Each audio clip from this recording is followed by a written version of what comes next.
Hello বন্ধুরা, আমাদের SDTV চ্যানেলে আপনাদের স্বাগতম। আমি দীপিকা চলে এসেছি আপনাদের জন্য অনুরাগের ছোঁয়া সিরিয়ালের আপডেট নিয়ে।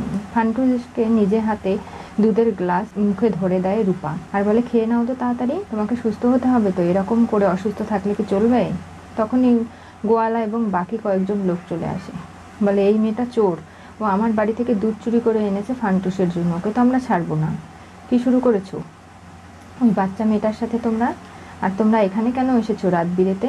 কারণ এখন ফান্টুস অসুস্থ, ও বেঁচে থাকলে কোনোভাবেই আমরা টাকা পয়সাও পাবো না, কোনো জিনিসপত্র কারো কাছ থেকে ছিনতাইও করতে পারবো না, আমাদেরকে কষ্ট করতে হবে।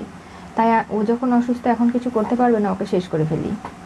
রূপা আর লাট্টু দুজনে মিলে ইট দিয়ে লোকগুলোকে ছুটতে শুরু করে। এরপরে রূপা ঘর থেকে বেরিয়ে যায়, গিয়ে এলাকাবাসীকে মাইকিং করে ডাকে, তোমরা কি কেউ আছো গো? ফান্টুসদের বাড়িতে এসো, নানাভাবে কেউ ওকে মারার চেষ্টা করছে, ক্ষতি করছে, তোমরা বেরিয়ে এসো, সবাইকে একজোট হয়ে এই সমস্যার সমাধান করতে হবে। তোমরা মেলা জন, আর ওরা 3-4 জন মাত্র, কিছুই করে উঠতে পারবে না তোমরা সবাই যদি একসাথে লড়াই করো। তোমরা আসবে গো কেউ? তখনই গুন্ডাগুলো বলে, এই যে মেয়েটা তো খুব শেয়ানা আছে, বাইরে গিয়ে সবাইকে মাইকিং করে ডাকছে, ওকে আটকাতে হবে। রূপার কাছে আসে, বলে আজকে তোকে দেখাচ্ছি মজা, তোকে বিক্রি করে অনেক টাকা পাবো, সেই কাজটা আজকে সম্পন্ন হবে। রূপার হাত থেকে মাইকটা পড়ে যায়। বিন্দি এসে বলে, কি করছো তোমরা? ওই বাচ্চা মেয়েটাকে একদম কোনোভাবেই আঘাত করবে না, কেউ আসবে না তোদের বাঁচাতে। তখনই এলাকার বাকিরা হাতে মশাল নিয়ে, কেউ বটি, কেউ ঝাড়ু, সব কিছু নিয়ে এগিয়ে এসেছে। দেখো এবার, এখন কেন পিছিয়ে যাচ্ছ? এতগুলো মানুষের সামনে তোমরা 4 জন পারবে? দীপা কাছে চলে এসেছে লাবণ্য সেনগুপ্ত, এসে পুরোহিত মশাইকে বলছে যে দেখুন, এখানে আমার মেয়ে রয়েছে। তার মানে কে আপনার মেয়ে? আমি শুনেছি বন্যায় আপনাদের এখানে আশ্রয় পেয়েছে ও, ওকে আমি বাড়ি ফিরিয়ে নিয়ে যেতে চাই। আপনার কাছে কোনো আইডেন্টি প্রুফ আছে আপনি যে ওর মা? তাছাড়া এখানে কথা বলা যাবে না, আপনি চলুন, পরে আসবেন আইডেন্টি নিয়ে। কি বলছেন? একজন মায়ের কাছে তার সন্তানের এখন পরিচয়পত্র দিতে হবে? আমি তো ওর মা, আমি তো ওগুলো নিয়ে বের হতে পারিনি, ও বন্যায় ভেসে গেছে, ওকে তাড়াহুড়ো করে খুঁজতে আমি বাড়ি থেকে বেরিয়ে পড়েছি, কোনোভাবে আমার মাথায়ও কাজ করেনি যে আমাকে পরিচয়পত্র নিয়ে বেরোতে হবে। আমি আপনার কাছে হাত জোড় করছি, একটিবার আমার মেয়ের সঙ্গে দেখা করতে দিন। আপনি কোন উদ্দেশ্য নিয়ে এসেছেন আমরা জানি না, মা কখনো কোনো উদ্দেশ্য নিয়ে সন্তানের অসুস্থতায় থাকতে পারে? দীপা, দীপা বলে চিৎকার করছে। তখনই দীপার চোখ খোলে, ওই দেখুন আমার মেয়ে আমার ডাকে সাড়া দিয়েছে। এরপরে লাবণ্য দীপার রুমে চলে যায়। মা আপনি এসেছেন? সোনা, রূপা, ডাক্তারবাবু ওরা কোথায়? লাবণ্য চুপ করে থাকে।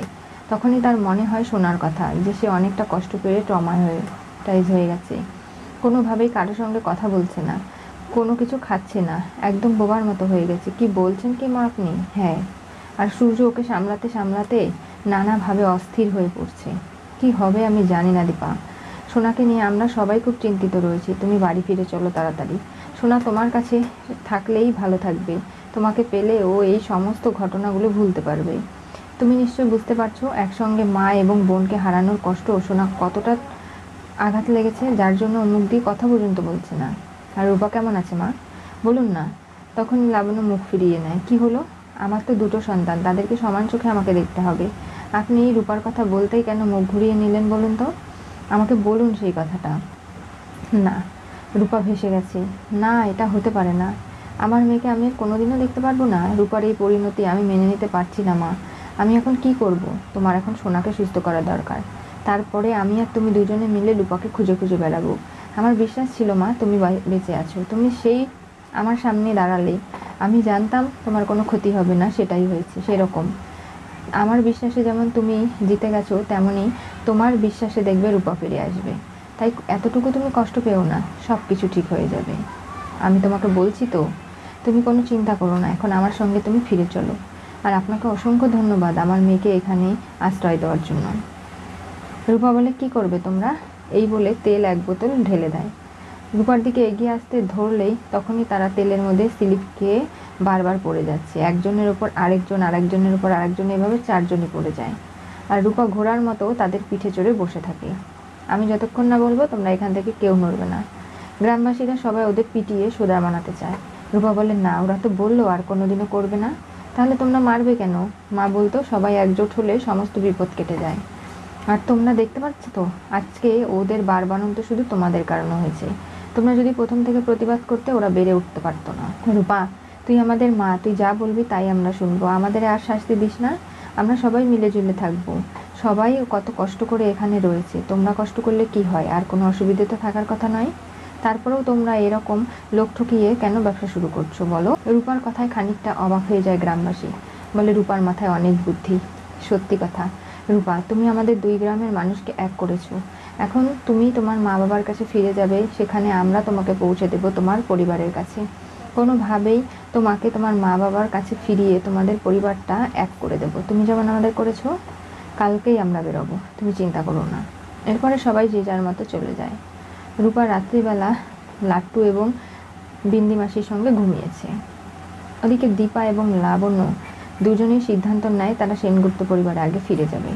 লাবণ্য এসে ড্রাইভারকে বলে যে গাড়িটা স্টার্ট দিতে। দীপা এবং লাবণ্য দুজনেই গাড়িতে বসে পড়ে, কিন্তু তারা জানে না যে গাড়ির ব্রেকটা ফেল করে দেওয়া হয়েছে। মিশকা দাঁড়িয়ে থেকে এই কাজটা করেছে। মিশকা জানতো যেভাবেই হোক দীপাকে তার কবজায় নিতে হবেই। দীপার মৃত্যু এই বন্যায় নেই, ও মিশকার হাতে নাকি মরবে, তার জন্যই এই সব কিছু। তাই মিশকাও নানাভাবে দীপাকে তুলে নেওয়ার জন্য একটা অ্যাক্সিডেন্ট করানোর পরিকল্পনা করেছে। গাড়ির ড্রাইভার কেমন করে যেন গাড়িটা চালাচ্ছে। লাবণ্য বলছে, কি ব্যাপার, ঠিক করে গাড়িটা চালাও, এরকম করলে কি চলবে?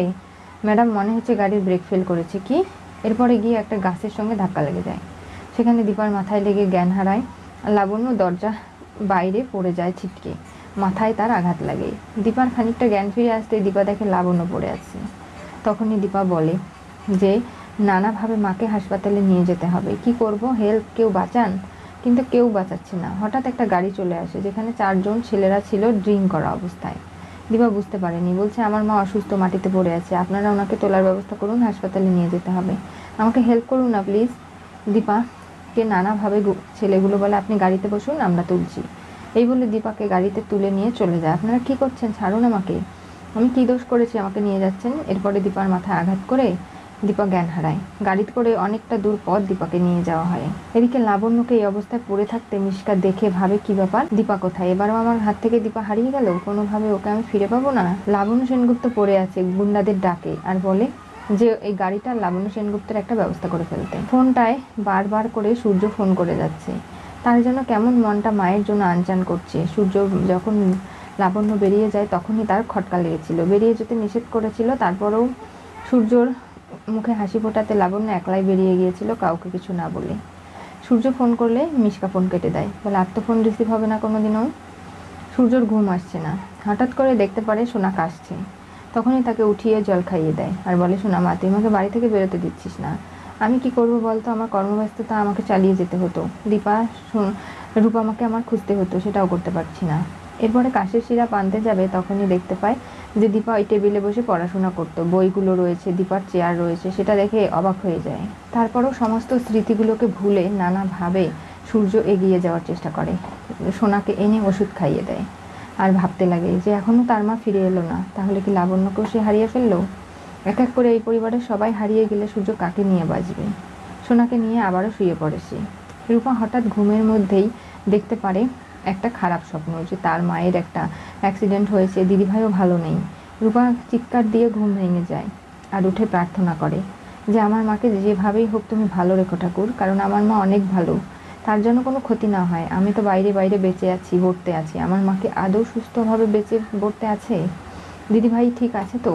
কেন আমি এরকম একটা খারাপ স্বপ্ন দেখলাম? আমাকে এক্ষুনি সেনগুপ্ত পরিবারে ফিরে যেতে হবে, কোনোভাবেই আমি আমার মায়ের কাছে যেতে চাই। মাকে ছেড়ে আমার জীবনটা অতিষ্ঠ হয়ে উঠছে, আমি কোনোভাবে বাঁচতে পারছি না, মা ছাড়া আমি জীবনে যে ভালো নেই।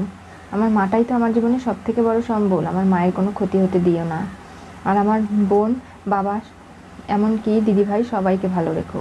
আমি যেন বাড়ি ফিরে সবাইকে একসঙ্গে ফিরে পেতে পাই, এর থেকে বড় আমার আর কাছে চাওয়ার কিচ্ছু নেই। রূপা, কোথায় যাচ্ছিস তুই? বিন্দি মাসি, আমাকে এক্ষুনি যেতে হবে কলকাতার উদ্দেশ্যে, আমি এখানে আর থাকতে পারছি না, আমার মন চাইছে না, আমাকে অনেক কষ্ট করে হলেও ওখানে পৌঁছাতে হবে, দেখতে হবে আমার পরিবারের মানুষজন ঠিক আছে কিনা। কি হতে চলেছে অনুরাগের ছোঁয়া সিরিয়ালের পরবর্তী টুইস্টে? দীপাকে নিয়ে লাবণ্য বাড়ি ফেরার সময় মিশকা অ্যাক্সিডেন্ট করিয়ে কিডন্যাপ করে নিয়ে গেল। আজকে মিশকা যেভাবে পরিকল্পনা করে এসেছিল দীপাকে গাইড করে দেবে, তার জন্যই লাবণ্যকে সে ফলো করেছিল, কিন্তু ভাবতেও পারেনি লাবণ্য এরকম করে অ্যাক্সিডেন্ট করে রাস্তায় পড়ে থাকবে আর দীপা উধাও হয়ে যাবে। এদিকে সেই ছেলেগুলো গাড়ি থেকে দীপা লাফ দিয়ে নামে একটা ছেলের মাথায় আঘাত করে। এরপরে দৌড়াতে দৌড়াতে হঠাৎ মাঝ রাস্তায় পড়ে যায়। দীপার নিজের প্রাণ ভিক্ষা চায়, নানাভাবে ছেলেগুলোকে বলে যে দীপার জন্য কোনো ক্ষতি না করে, কিন্তু তারা কোনো কথাই শোনে না।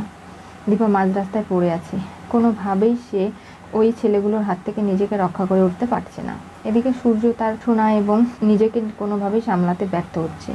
কি করবে না বুঝে উঠতে পারছে না। এরপরে কি ঘটবে জানতে চোখ রাখতে হবে আমাদের চ্যানেলে। পাশে থাকা বেল আইকনটি অবশ্যই করে ক্লিক করুন।